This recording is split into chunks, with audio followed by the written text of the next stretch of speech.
Interests vary from person to person.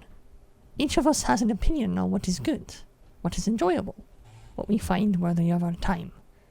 I'm sure your friends and family around you have, and are more than willing to share, their opinions on what they consider quality television, film, music, books, food, and all sorts of other items of interest. There are, however, a few unifying things that bring us together, a few things that we as human beings crave on such a fundamental level that unites us unmistakably. The need for a good night's sleep, the need for water, the need to feel loved and appreciated. And amongst those universal needs lies the needs for stories. Perhaps that sentence made you wonder, stories? Really? But stories are all around us, and we crave them. For to hear a story is to know someone's life, to learn valuable information, or be entertained and escape from the circumstances around us. Long before video games, long before cinemas, or even print, human beings gathered around and told each other stories, sometimes real, sometimes fictional. Today and in the weeks to follow, I will be leading you through an anthology collection that ultimately had one goal: to celebrate the medium of storytelling. Sometimes the stories were thought-provoking adventures that challenged how the viewer accepted the world around them. Other times, they were schlock. But the goal was always to tell a story, and that in of itself is to be honoured and celebrated. With that, I officially welcome you to the Signpost Up Ahead, a Twilight Zone retrospective, as I endeavour to review and pay respect to this landmark series that still influences countless shows today. I'm not even going to try to pretend that there aren't dozens of podcast-style series out there that deconstruct and review episodes of this show. But my purpose here is to provide an essay-style approach as to why the episode was good or not, using my experience as a fiction writer to not only tell you whether an episode was good or bad, but also hopefully teach you something about the art of storytelling through talking about these episodes. Even a terrible episode of a series teaches us something, even if that lesson is, don't write this way. My goal today is to establish a foundation on which all future episodes of this series will need. And to do that, we will walk through the answers to 3 questions. Once those questions are answered, we will be able to begin looking through the episodes of this series. So, first question. What is the Twilight Zone, and why should I care? I realize this is technically 2 questions. Allow me this cheat, if you will, since they are linked. To answer the first part, The Twilight Zone is a black and white television series that aired from 1959 to 1965. It is an anthology series. An anthology series is one where each episode is self-contained. The characters, settings, plot, and time period change each and every time. Its nature as an anthology series is arguably its greatest defining feature. It was its greatest strength and its greatest weakness. An anthology series allows an incredible amount of flexibility to the writer. Nothing, save budget, impedes the writer from using whatever setting and plot they desire. They can have any cast, any setting, any concept their minds allow for. On the other hand, it can't rely on the power of its ongoing narrative. We as humans naturally grow bonds with people we meet on a regular basis. The same holds true with television. It's the reason why a sitcom can run for decades on end. The audience begins to like them and sympathize with them, wanting to see them succeed or progress. An anthology, lacking a regular cast, has none of that swaying power over the audience. The story lives or dies on the power of its plot and concept. Anthology series still exist today in shows like Black Mirror, American Horror Story, and Room 104, but they are far older than television. Indeed, as many series owe Twilight Zone as an inspiration, so does Twilight Zone owe several series that came before it, both in radio and print. I'm not necessarily suggesting that Serling himself was directly influenced by these, but it's hard to imagine they didn't influence aspects of the series. Here are a few well-known ones. X-1, a science fiction radio drama series that aired on NBC Radio from 1955 to 1958. Strange Tales, a Marvel Comics anthology that began in 1951. Dead of Night, a horror anthology film from 1945 that no doubt influenced countless horror writers since, and is famous for popularizing the living dummy concept, and Quiet Please, an incredible speculative fiction radio series which ran from 1947 to 1949. I might be so bold as to say it was one of the greatest achievements in radio drama. It bears more than a few uncanny resemblances to stable aspects of The Twilight Zone, and I refuse to believe that Shelley was not influenced by it, if only on a subconscious level. Indulge me as we listen to the first few minutes of an episode entitled The Thing on the Floorboard. Quiet, please.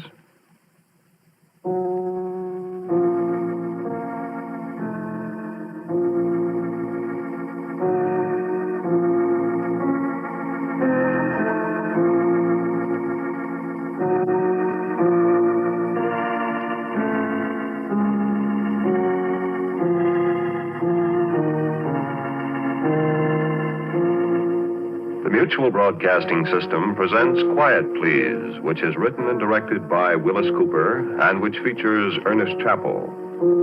Quiet Please for tonight is called The Thing on the Floorboard.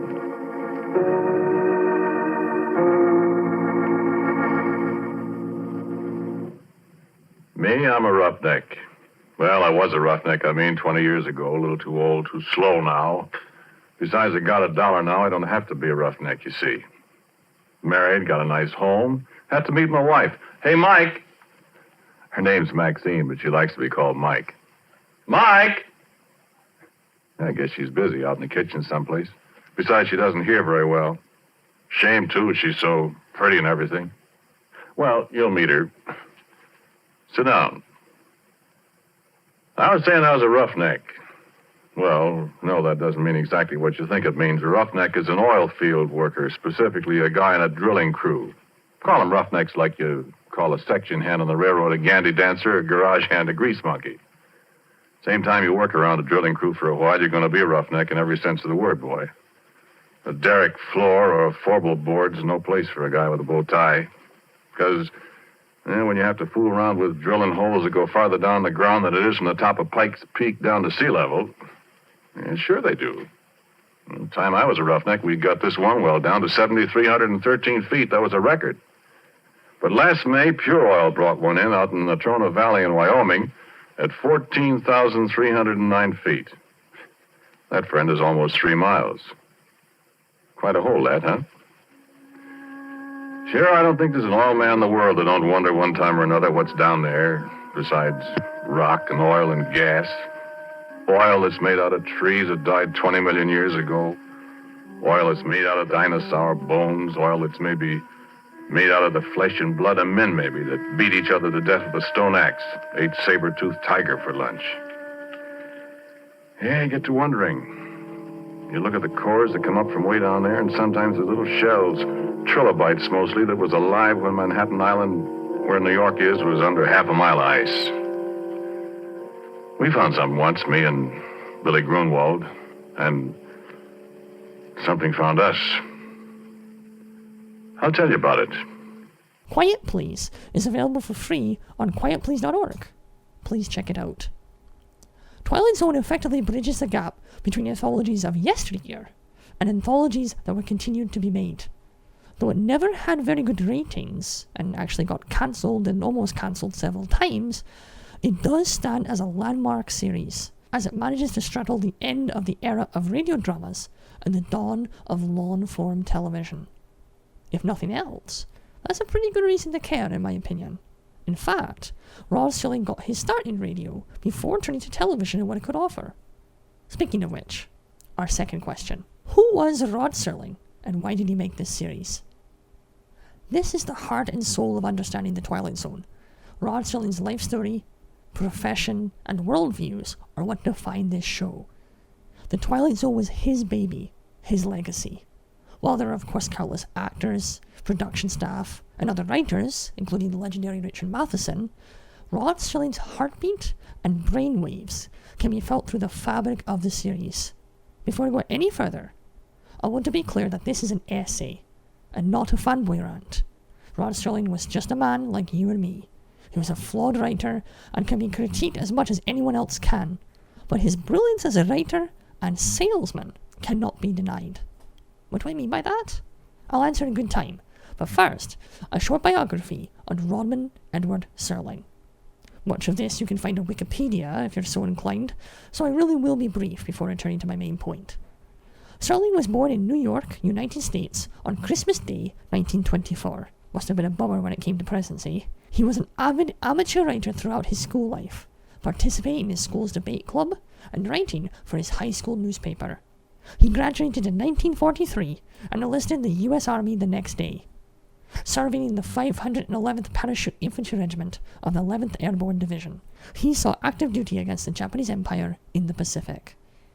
Following his time in the war, Serling attended college and graduated with a Bachelor of Arts degree in 1950. While in college, he was greatly involved in his campus's radio station, and it's here that I shall zero in on. His time writing for radio was both his internship and his first professional career. It is also essential in planting the seeds to what would be the Twilight Zone. As someone who has written for radio myself, I understand a bit about the nature of the beast. He worked as a continuity writer, who is someone in broadcasting who creates the content in between programs, with the intent to mention schedules or talk about upcoming programming. It is essentially an advertisement for the station itself, and we might more commonly refer to that as station IDs. It is an underappreciated art form, and much like writing advertisements for companies, a branch of writing I am more familiar with, it is harder than it looks. You have 10 to 30 seconds to talk about the product and why you should care about it. It is, in a very compact form, a short story, in which you establish the concept, plot, and the action that the listener should take, which in this case would be to tune into a fill-in-the-blank program. There are lots of bad advertisements, but a good ad can inspire the imagination just as much as anything else can. But I digress. Serling also did a lot of writing for various radio drama series. His first accolade was a script he submitted while still in college for a radio series called Dr. Christian.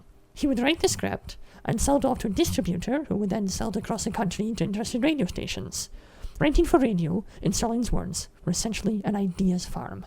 I quote, "From a writing point of view, radio ate up ideas that might have put food on the table for weeks at a future freelancing date. The minute you tie yourself down to radio or a television station, you write around the clock. You rip out ideas, many of them irreplaceable. They go on, and consequently can never go on again. And you've sold them for $50 a week.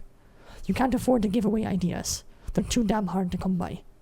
If I had to do it over, I wouldn't staff write at all. I'd find some other way to support myself while getting to start as a writer." I concur. If I received criticisms for my ads, which happened occasionally, it was often about the idea already being done in some capacity. You're always on the look for new ideas, and you hoard them like a scurvy sick sailor would hoard his allotment of fruit. Creating stories is an intense labor of the heart and mind, and it speaks volumes about Serling that he not only delivered each week, but often delivered in incredible ways. We'll fast forward a bit here as we come to the late 1950s. Serling had transitioned to television, a relatively new medium that, of course, was destined to replace radio as a premier household entertaining unit. Serling became disenchanted with radio writing. I quote, "Radio, in terms of drama, dug his own grave. It had aimed downward, had become cheap and unbelievable, and had willingly settled for second best." He had submitted several scripts for television shows that had gained critical acclaim, but it was in 1958 that the seeds for the Twilight Zone were firmly planted. A script Serling had written called The Time Element, a pitched pilot for the series, was instead aired on another already existing program, the Westinghouse Desilu Playhouse. The episode was a smash hit, and finally convinced CBS to allow the green light for the Twilight Zone and its pilot episode entitled Where Is Everybody? The rest is history. History that I'll be sharing with you over the next several months. Before we move on, I'd like to share this clip with you, which was a video Serling shared with the show's sponsor. I hope it gives gateway into the man whose work we shall be dissecting, and shows how great a sales pitch he could present. How do you do? You gentlemen, of course, know how to push a product. That essentially is your job. My presence here is for much the same purpose, simply to push a product. To acquaint you with an entertainment product which we hope and which we rather expect will make your product pushing that much easier. What you're about to see, gentlemen, is a series called The Twilight Zone. We think it's a rather special kind of series. Essentially, people watch television to get entertained. And the keynote of this series, the thing we're concerned with, the thing we're aiming for, the thing we're working toward is entertainment. This is a series for the storyteller, because it's our thinking that an audience will always sit still and listen and watch a well-told story. And now that I've immodestly gone on record predicting the high quality of this series, let me very briefly show you what we mean by a special kind of series. You know, writers in general are notoriously bad verbal tellers of stories. We do much, much better behind a typewriter. So I hope you'll bear with me while I tell you about a few stories that happen to be the first ones we're shooting in our current production cycle.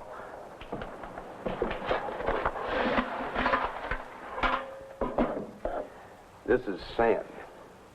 It represents desert. The desert that you'll see on your screen in a story we call The Lonely.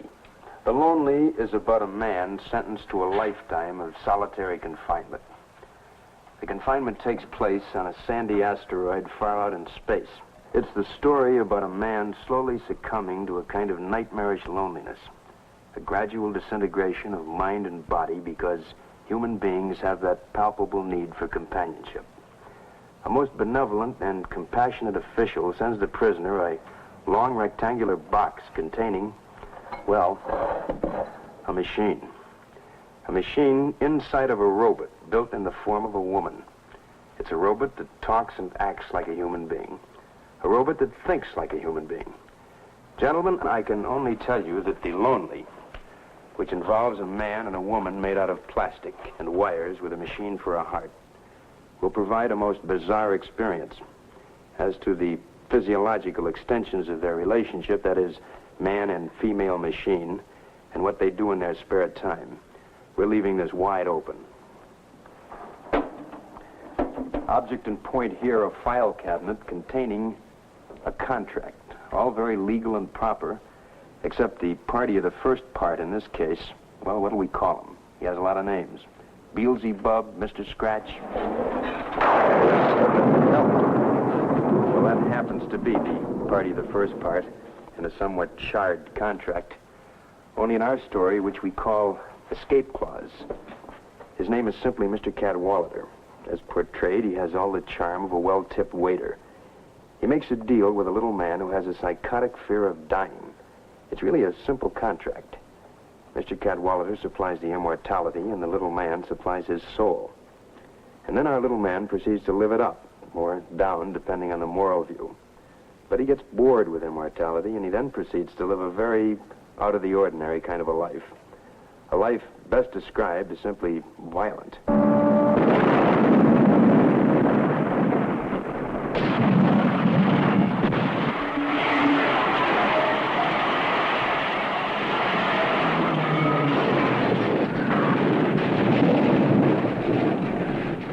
He was so bored with constantly being the only survivor.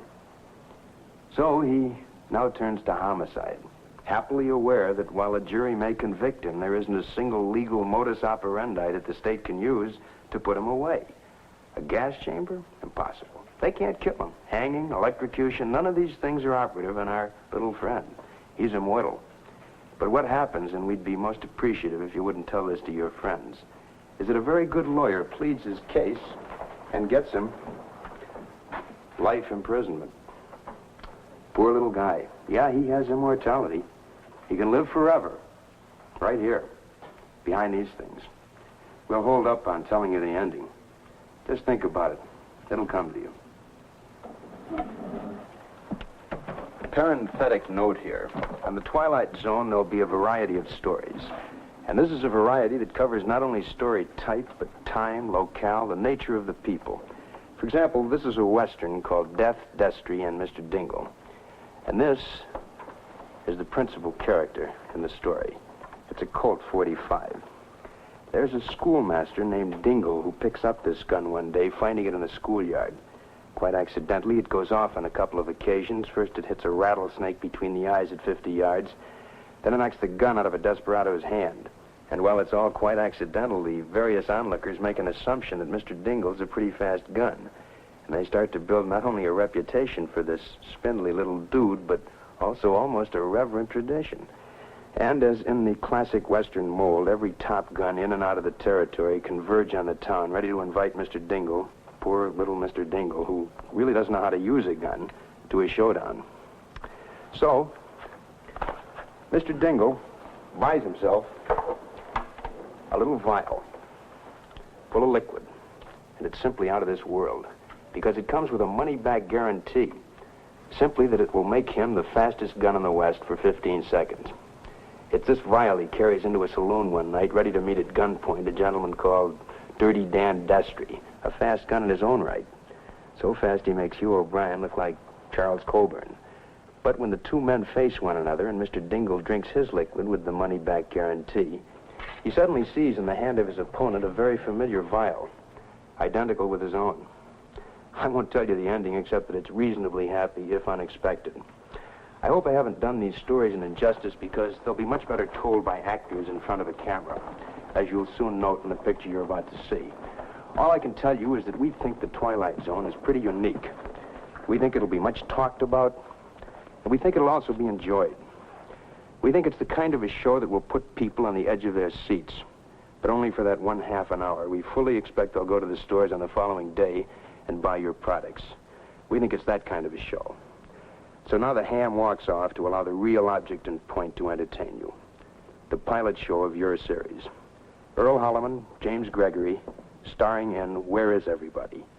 So, gentlemen, please sit back and take your first trip into the Twilight Zone. See what I mean? And this is really nothing compared to the way Instant Sanka will be disappearing off grocery counters come this fall. I hope you have formed in your mind the answer to why Serling made this show. Either way, I shall share with you my answer. Serling had always loved writing, and after throwing his ideas and his scripts to the proverbial fire, he decided to create a platform on which the ideas of great writers could be honoured instead of being eaten up for $50 a month. Serling fought hard for creative control of the series. He had a lot of sway on what got aired, a sadly infrequent occurrence for most writers. His experience in radio, as well as his time serving in the deadliest armed conflict in human history, made him the perfect person for such an undertaking. Well, I said we had 3 questions to answer today, so let us address the third and final query. What will be the format of future episodes? Starting with our next iteration, I will be reviewing the episodes of the original Twilight Zone in short packages. Each episode review will include a plot summary, relevant clips from the episode to illustrate points or accentuate an actor's performance, my opinion on the episode, writing conventions used in the story, and finally, a grade.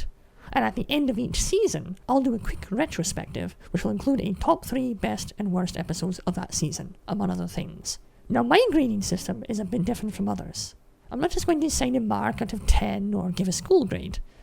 Instead, mine is based on my love of hats. Every episode of the series will receive a score out of 3 fedoras, because fedoras are the classiest, of course. If the episode receives a score of 3 fedoras, which is a perfect score, that means I think the episode is fantastic. Maybe there was something to critique, but overall, I thought the episode was excellent and you would have a great time watching it. If it gets a score of 2 out of 3 fedoras, I think the episode is good, but there's some major flaw or critique holding it back from that perfect score. I think you're still going to have a great time with it, but it's missing something. If it gets a score of 1 out of 3 fedoras, I don't think the episode was very good. At best, I think the episode was mediocre. But there was some interesting concept there, a great performance, or an interesting beginning or end, that redeems what would otherwise be a bad experience. And finally, if it gets a 0, then it is an absolute dumpster fire, and you should avoid it like the train wreck it is. And of course, at the very end of the series, we'll have a complete wrap-up of the entire series, including, amongst other things, my top 10 best and worst episodes of the show as a whole. That's all I have for today. Join me next time as we return to the Twilight Zone.